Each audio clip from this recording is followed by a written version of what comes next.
Fret not about the Florida Gators recruiting woes, and I'll tell you why. Only here on Locked On Gators. You are Locked On Gators, your daily podcast on the Florida Gators. Part of the Locked On Podcast Network, your team every day.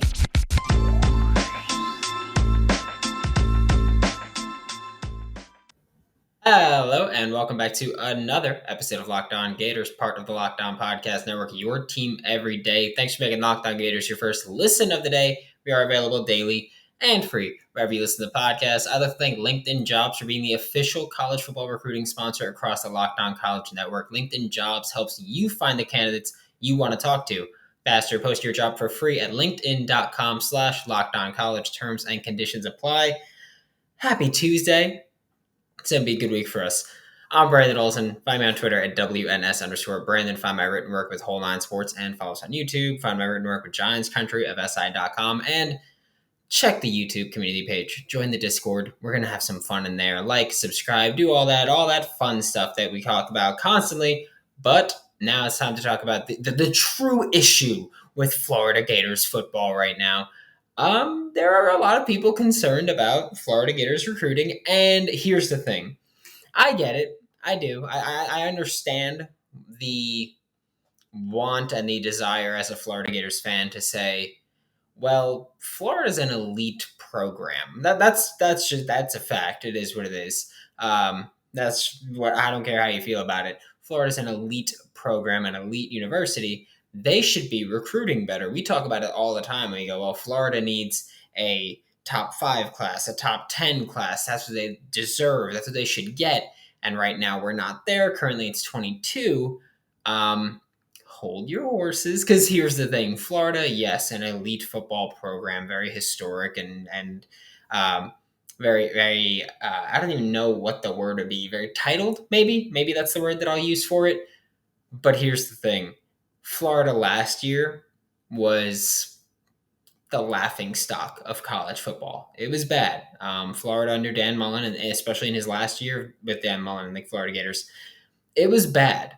Now we're looking at this staff where they've changed the culture in Gainesville, which needed a change desperately. But at the same time, one of the biggest selling points besides NIL money now, one of the biggest selling points is having a proven winning program. Billy Napier has won where he's gone, but that was in the Sun Belt. This is the SEC. This is a completely different level of college football. And I mean, look at Billy Napier with Louisiana. His recruiting classes, plain and simple, sucked. That is what it is. You know, they were sometimes top 100, sometimes not so much. And I get feeling a little bit upset about that. And you hear that and you go, oh my goodness, how is he going to lead Florida? He's got a lot more resources here. Obviously, that's a very important part of it. But Billy Napier did a fantastic job of developing the talent that was there for him. And that's the important part in winning games with that. They will rebound in Gainesville. That is not something to worry about. And I realize you could say that with so many new coaches. We go, well, they'll be back. Like, it's different now. It's different now. It is different now with Billy Napier, and it's proven to be different. He's actively changed how the football team is run, and it's been significantly better. Just ask any Gator football player you can find, and they will tell you that the football program under Billy Napier is so exponentially better compared to what it was under Dan Mullen, thankfully. And like I said, the biggest selling point that you could have besides NIL money is wins. Billy Napier physically cannot have those wins. It's impossible. At this point, he has not coached a game, so he obviously hasn't won a game. And that's, for this year, that's going to be a bit of an issue. But this coming season, if things change, that's going to be fantastic for Florida. Because you can look at it and you go, first, it's his first year as head coach, obviously. So it's his first full recruiting cycle. He had, obviously, that transitional class. This is the first class now. It's going to be a little bit rough. But if you win some games that you're not supposed to win, and you win the games you're supposed to win, you got plenty of time between the end of the season to February, early February, when it's National Signing Day. You have so much time to close the gap. And Billy Napier, from the end of the season to National Signing Day closed the gap a lot. He got Kamari Wilson and he got Shamar James, which were two players that we spent so much time talking about for Florida, and especially after Shamar James decommitted from Florida the first time, we were a bit worried about what he could do. But he got the first IMG kid. He got Shamar James back to Gainesville. So this is something where it's clearly a growing program, and it's going to be something that's going to take a little while. But again, Florida was a mess last year. They were the laughing stock. It was horrible. And I want to make this point very clear because I see a lot of Florida fans complaining about, before we got Marcus Stokes in Gainesville, it was, well, they can't get a quarterback. And I was saying it's going to be difficult to get a quarterback. I understand that. It was going to be difficult to get a quarterback. You talk about the offensive line recruiting hasn't been as good as it should have been. That's fair. That's a totally valid assessment. But here's the thing. There's no reason to panic. Florida right now has the 22nd class in the nation, and it's July. There is so much time for things to change. And also, Florida's currently the front runner for Cormany McClain, which we'll talk about a little bit later. But Florida's currently the front runner for Cormany McClain, which would exponentially increase the ranking for Florida. So don't fret about these things. At least wait until August. Can you give me that? At least wait until August after all the July 23rd and the July 28th commits are made. At least wait until then and see what happens as far as if the sky is falling or whatever it might be. And we're about to talk about the remainder of my 2023 recruiting wish list. But first, a quick word from LinkedIn, because as the sun comes out and small businesses are back in business, LinkedIn Jobs makes it easier to grow your team. LinkedIn Jobs helps you find the people that you want to interview faster and for free. If you've never used LinkedIn Jobs before, I highly recommend it. I've been on the receiving end of a job from LinkedIn Jobs and loved it before I joined Locked On. Fantastic. With simple tools like screening questions, it makes it easy to focus on candidates with just the right skills and experience so you can quickly prioritize who you'd like to interview and hire. It's why small businesses rate LinkedIn Jobs #1 in delivering quality hires versus leading competitors. LinkedIn Jobs helps you find the candidates you want to talk to faster. And you can post your job for free at linkedin.com/lockedoncollege. Terms and conditions apply. Thanks for making Locked On Gators your first listen of the day every day. We are available daily and free wherever you listen to podcasts. And for the remainder of the show, we've got this segment. We're going to talk about a recruiting wish list for offense, and next a recruiting wish list for defense. 3 players on each side of it. I will give my reasoning for them. Right now, the first one that I have, and this isn't in order of who I'd want to get or where I'd want to get. That's not important. It's just offense and then defense. That's the only order we have. First up, wide receiver Aiden Mizell. First of all, Eugene Wilson III is fast. Ricky Pearsall is fast. Marcus Burke is fast. Payday Douglas, fast. Not as fast as the others, but fast. And then Aiden Mizell is fast. He's like, I am speed. That's Aiden Mizell. That's him. He's also a Gator legacy. His mom was a track star. He runs track. And Florida right now, pretty much everybody that talks about Aiden Mizell at this point is like, well, he's gonna be a Gator. That might not happen. I'm not gonna etch anything in stone. That might not happen. But right now, the general consensus is that Aiden Mizell will be a Gator. And that's an important part about this wish list, because I'm not talking about, whether or not Florida can get these guys. It's just people that I'd really like Florida to lock in as soon as possible, and really like whether or not they're favored. There are players on this list that probably not favored, but it'd be really cool. Aiden Mizell is that guy, adding more speed at receiver. We've spoken about it with John Garcia a lot. Florida is going to continue adding receivers. We're likely going to see 5 or 6 added in this 2023 cycle. Right now, we're at 3, so that number will continue to grow, and Florida will continue to put a focus on speed, and Aiden Mizell is exactly that. And also, like I said, he's a legacy guy. He's someone who would want to go to Florida, so adding him would be fantastic. Then on offense, there's 2 more people on the list, both of them offensive tackles. And the reasoning for that is, 1, you need offensive line help. So you need offensive line help. add him in. 5 offensive linemen play every snap. Guys change from tackle to guard. They move around. They do whatever's best for them. And like I said, this is a wish list item. So offensive tackle number 1 on this list is Samson Okanlola. Like I said, wish list. I don't think it'll happen. He's, in my eyes, he's going to be a Miami Hurricane, which really sucks. But that's what Miami's been doing. They're going to be very good at recruiting offensive linemen. That's just, they are what they are. They can do that. They're going to keep doing that, especially if they want to throw money at people. Which, by the way, I don't want to make it seem like I'm like, oh, they're throwing money at people. Wah! Like, no, I don't care. Like, if you throw money at people and people are like, well, I'm chasing the bag right now, then chase the bag. Do that. And I realized yesterday I had people in the comments that were like, well, then Florida needs to start throwing the bag. And here's the thing. You can't really, because the thing is, it's technically illegal, especially in the state of Florida. So it's technically illegal to even have these conversations before a player signs. So do with that what you will. But that's where we're at in the Gator Collective. Not going to do illegal things, which is also why that On3 story was complete garbage and complete malarkey, because Gator Collective seems to be pretty reserved in terms of like aggressively going after people. That's not something that you're supposed to do. It's not something they will do, because if sanctions ever do come, then that will rain down hard on schools like Miami and Texas A&M and Tennessee and all the schools that are NIL heavy right now. So Samson Okanlola is someone that I would like to come to Florida. Don't think that'll happen, but is what it is. But he's a beast offensive tackle, and I mean, he's just so he fits that Billy Napier, Rob Sale, Stapleton. He fits that mold of the offensive lineman that they've been trying to add, and he fits it so well. So Samson Okanlola is someone that I would really love to see in Gainesville. I don't think it'll happen, but it's something I'd like to happen. Another offensive tackle who I spoke about yesterday, and I will speak about today, and I will probably continue to speak about until his commitment, is Payton Kirkland.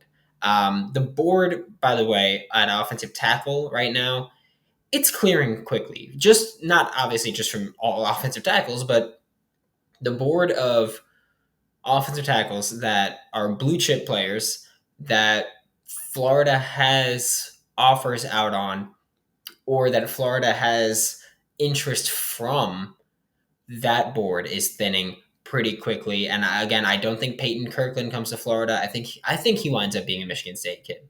I think he ends up being a Michigan State Spartan, Oklahoma Sooner, Miami Hurricane. There are 3 schools ahead of Florida on that list for me for Payton Kirkland. But I will continue to hold out hope. I am an optimistic person when we're talking about this, but I think adding Okanlola and Kirkland, or either one of them, gives this class a massive boost. And also, it's frustrating for me that Florida has been struggling to recruit on the offensive line, because I understand the argument of you need to win games and NIL and all these things, but it seems to me, and I'm not frustrated with the offensive line staff. I'm more frustrated with the recruits themselves as to why they're not interested in coming to Florida, why you're not looking at Rob Sale and looking at his resume, or looking at Stapleton and his resume, and looking at Billy Napier and looking at his resume. I don't understand why you're not looking at that resume and going, I want to play for these guys. That's what's frustrating to me. That offensive lineman, especially in high school coming to college, should want to play for people that have the resumes of Billy Napier, of Sale, of Stapleton. You should want to go there. Especially Sale, I think, should be hammering home. Look at Andrew Thomas. Look what happened his first year in the NFL. He allowed 57 pressures. Look what happened the year that I came in.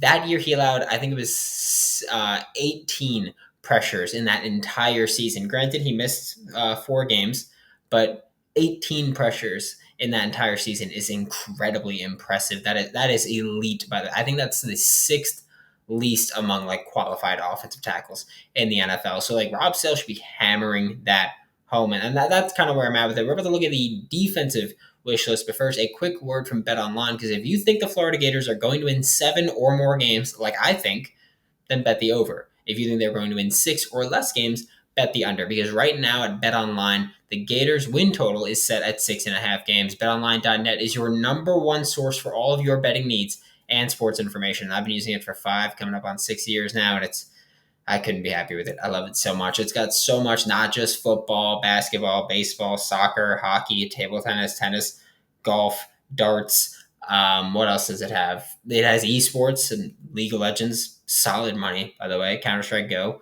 Solid money, by the way. It has politics. You could bet on financials. You could bet on if aliens are going to invade and which country they're going to invade. There's everything on this website. It's just insane. Head to the website today or use your mobile device to learn all about the trends and action. Check out BetOnline. It's where the game starts. To wrap up today's show, we are finishing up this recruiting wish list. We're taking a look at the defensive side of the ball now. We have 3 names here, and I want them all to be Florida Gators. I'm going to be honest with you. I want the Florida Gators to add these guys, obviously. And at least with these 3, I think Florida is more realistic that they'll add these 3 as opposed to the offensive tackles that we just spoke about, Payton Kirkland and Samson Okanlola. First up, Cormany McClain is obviously the guy that we have to talk about. He's been the top of the wish list for Florida. He's a Lakeland kid. He's a Lakeland corner, and that's Gator territory right there. So he's a Lakeland kid. He is an elite prospect. And when we talk about adding elite prospects, when we talk about blue chips, when we talk about all these things, I don't know about you guys. Let me know if you feel different. I don't know about you guys, but I'm ready for Florida to land corner 1 again. I'm ready for CB1 to be a Florida Gator yet again. So that's where I'm at, where I want Cormany McClain to be a Florida Gator. I think at this point he will be, and that's the thing also. I don't care about on 3 dropping him from, I believe, 2 to 19 after an underwhelming summer camp. That just makes no sense to me. First of all, summer camps, if you're truly evaluating that, I feel like you shouldn't put much weight in that. It's very different. And I also know that they put out a prediction. I forgot who it was that put the prediction out for Bama with Cormany McClain. And here's the thing. I'm blanking on his name. I think his last name is Simmons. If you're putting on 3 and then you're putting Bama for Cormany McClain, there's 2 possible outcomes for it. 1, you will look very well connected, and people will realize, like, oh, hey, you had it first. Or 2, you'll look like a dummy, because when it comes down to it, and this is not me bashing him, this is me kind of bashing the prediction system, where it's like an NFL player comp, like the NFL draft, and people want to force player comps. It's kind of like forcing predictions just to force predictions and get things out there and start conversation. And I feel like that's kind of what the prediction machine does. And this Bama prediction was bad. You're either going to look well connected or look like a dummy, because no one really thinks he's leaning Bama right now. And if you look well connected, then that's fantastic for you. But no one really thinks he's leading Bama right now. So if he doesn't go to Bama, then people are going to be like, what was this guy even thinking? So that's why I'm kind of like, that was questionable to do. The next player, linebacker edge, Malik Bryant. We've talked about Malik Bryant for, I believe it's been like 6 or 7 months now. He was one of the first recruits that we started talking about for the 2023 class. And we're still doing it here. You guys know by now he's a versatile player, arguably the most versatile player in the 2023 recruiting class on the defensive side of the ball. He is just a wildly perfect fit for Patrick Toney and Sean Spencer's defensive scheme. He is that guy. Plus, I don't know. What I'm thinking about Malik Bryant possibly coming to Gainesville, I'm thinking 2023, 2024, and in my mind, I see 2 stand-up edge rushers. One of them, Malik Bryant. And on the other side, you've got Chief Borders. And I'm thinking Chief Borders has experience as an off-ball linebacker, as a safety. He's done so much. Malik Bryant has experience as an off-ball linebacker, as an edge rusher. That gives you a lot of versatility. And with Patrick Toney and Sean Spencer, what they want to do is, drop edge rushers into coverage, drop interior defensive linemen into coverage, all that. Imagine that with 2 players as versatile and talented as Malik Bryant and Chief Borders. So that's kind of where I'm thinking about it. Like, it would just be ridiculously versatile. And then the last player is Jordan Hall. And the defensive lineman, not the player we already lost to Michigan State, but defensive lineman, Jordan Hall, is the last player to talk about because right now he's got 4 schools that people are like, oh, he's going to go to one of these schools.